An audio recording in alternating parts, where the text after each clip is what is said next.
Show for today.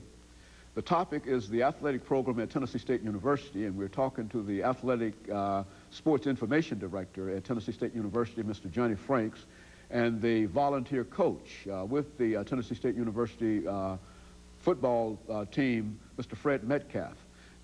I think, gentlemen, before we had our second break, we were talking about some of the problems involved in college athletics in terms of the classics and whatnot, and gender equity.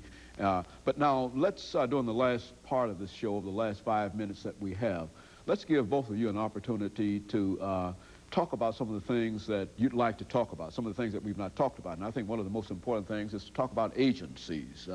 That is, people who are agents who are after your football players, I think, Mr. Metcalf, in order to make them the $50 million professional offer. Let's talk about what are some of the rules and regulations, Mr. Frank, dealing with that. Well, first, talking about sports agents in general, you know, it's unfortunate that the bad ones in the business really tarnish the whole industry. I mean, it's just like when you're dealing with car salesmen or whatever the case may be, where people automatically assume that you're going to try to take advantage of them. And with sports agents, the bad ones really ruin the good ones' reputations. In the sense that they don't care about the athlete, they only care about what kind of money it's going to make for them. They don't care who they hurt in the process of getting this particular athlete to sign with them. And you've seen cases from basically most of the schools in the country, from Alabama to you name it. People have run into problems with sports agents. And it's obviously something that not only the state of Tennessee, but most states across the country are passing legislation to make sure that these problems go away and they don't exist.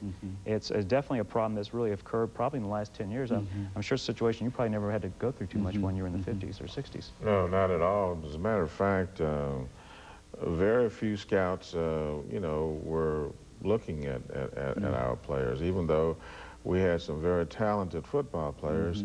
You know, probably during the year we'd have maybe 1 or 2 scouts would come by. But I see now on the field, probably every day there's someone there, you know, scouting the team. So it's a lot different. You know, one thing I think that to sort of reinforce that is something that I've said to a number of athletes all along, that no matter how, where you play, that if you are good, you really can't hide under a rock, which is to say that this is a day and age that certainly it might be good to play in front of the 90,000 stadiums.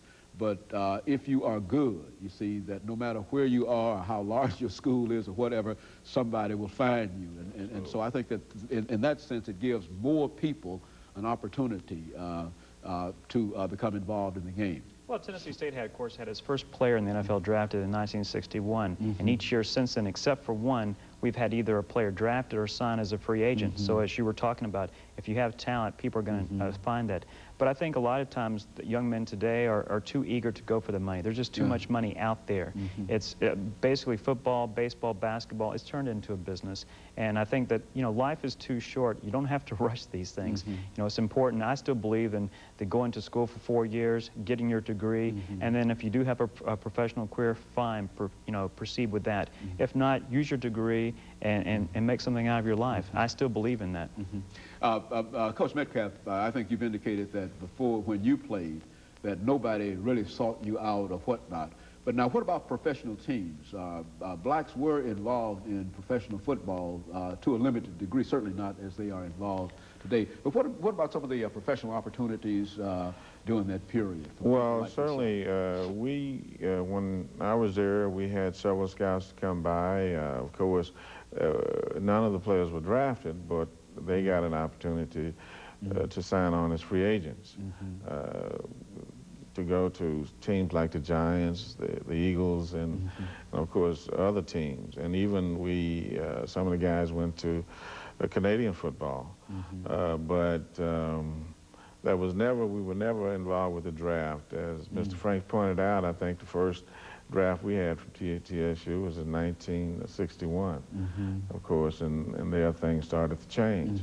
But prior to that, we were not involved with the draft. So in a real sense, you can say that football that you see now from almost every aspect, I think you've already alluded to some of the strategy in reference to the use of the body, that it has really changed considerably from what it once was. Certainly, because these youngsters are specialists in their positions. They've played them one particular position, you know, from high school right through college. So they're good in that area. So that's what the scouts are looking for, the kid that is the best out there.